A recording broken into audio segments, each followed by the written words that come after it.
এই এপিসোডে আমরা আমাদের যে কাস্টমার ফিডব্যাক সেকশনটা আছে এটাকে আমরা সুপার স্লাইডারে কনভার্ট করব। তো এখন আমাদের এখানে যে ফার্স্ট যেটা করতে হবে সেটা হচ্ছে যে মার্কআপটা ঠিক করে নিতে হবে। তো এখানে দেখেন আমাদের যে ফিডব্যাক স্লাইডারটা আছে, তো এই ফিডব্যাক স্লাইডারে এটা হচ্ছে ফিডব্যাক স্লাইডার। তো আমরা জানি যে সুইপার স্লাইডারের মার্কআপটা কেমন হয় এবং এটা হচ্ছে প্রত্যেকটা সিঙ্গেল আইটেম। তো এখন আমরা যদি এটা করতে যাই তাহলে কি করতে হবে, আমাদের ফিডব্যাক স্লাইডারের ভিতরে আমাদের সুইপার নামে একটা ক্লাস নিতে হবে। এরপরে হচ্ছে আমরা যেটা করতে পারি সেটা হচ্ছে যে সুইপার র্যাপার।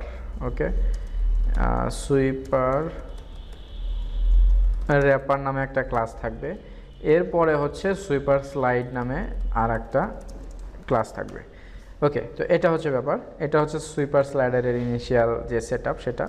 তো এখন এটা যদি আমরা এখান থেকে মানে কাট করে নিয়ে এটা সুইপার স্লাইডের ভিতরে রাখি তাহলে কি হবে, এটা একটা স্লাইডারের মতো হয়ে যাবে। এখন ব্যাপারটা হচ্ছে যে সুইপার স্লাইড তো থাকবে মাল্টিপল আইটেমস, যেরকমটা হচ্ছে 2-3টা দিলাম আমরা আপাতত। তো এখন আমাদের এটা এখন সুইপার স্লাইড হিসেবে রান করবে। তো আমরা যদি এখন আমাদের ইয়েটা দেখি যে এইখানে তেমন কোনো ইফেক্ট কিন্তু পড়ে নাই, ওরকমই আছে, অর্থাৎ একটাই আছে। কারণ হচ্ছে আমরা এখানে কিন্তু কোনোটা মানে স্লাইডার কিন্তু রান করি নাই এখনও। তো এটা হচ্ছে ফিডব্যাক স্লাইডার, এটা হলো আমাদের মেইন যে স্লাইডারের যে ক্লাস সেটা ফিডব্যাক স্লাইডার। এরপরে আমরা এইখানে আমাদের যেটা করা লাগবে সেটা হচ্ছে যে সুইপার স্লাইডারটা রান করতে হবে। তো সুইপার স্লাইডার রান করার জন্য আমাদের কি করা লাগে, এরকমভাবে রান করতে হয়, তাই না? তো ফার্স্ট অফ অল একটা কি নিতে হবে, আমাদের লেট ভ্যারিয়েবল নিতে হবে, সেটা হচ্ছে যে customer feedback. Okay, customer feedback equal to new sweeper.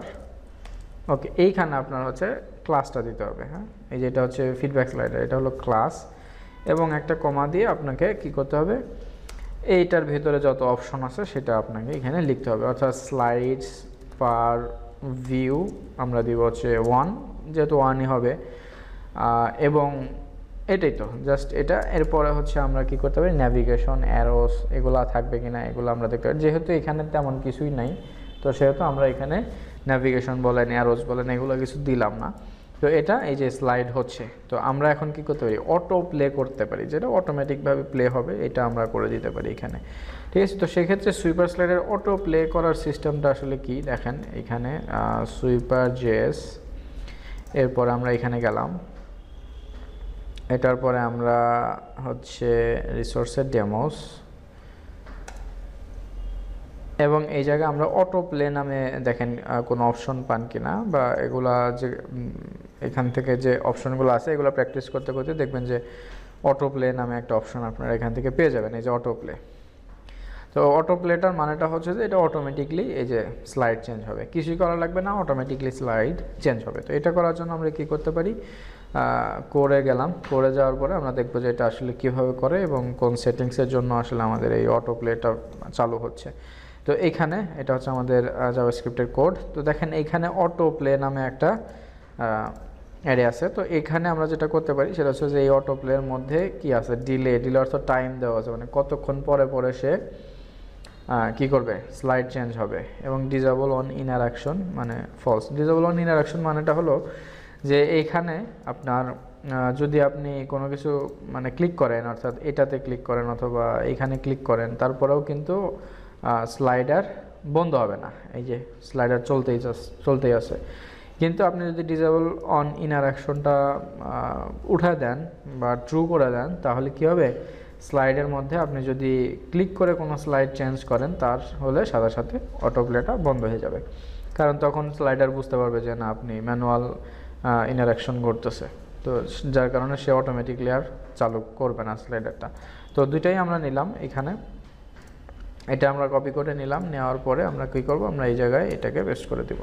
তো এখানে যেটা লাগতেছে সেটা হচ্ছে যে অটো প্লে, এরপরে আমরা ডিলে কত সেকেন্ড চাই, এবং হচ্ছে ডিজেবল অন ইন্টারাকশন ফলস হয়ে যাবে। এখন এটা ধরেন আমরা 250 সেকেন্ড না দিয়ে এখানে 3500 দিলাম মনে করেন, তাহলে আমাদের কি হবে, এয়ার নাকিতে এখানে দেখেন 3 মানে 3.5 সেকেন্ড পরে পরে স্লাইড অটোমেটিক্যালি চেঞ্জ হয়ে যাবে।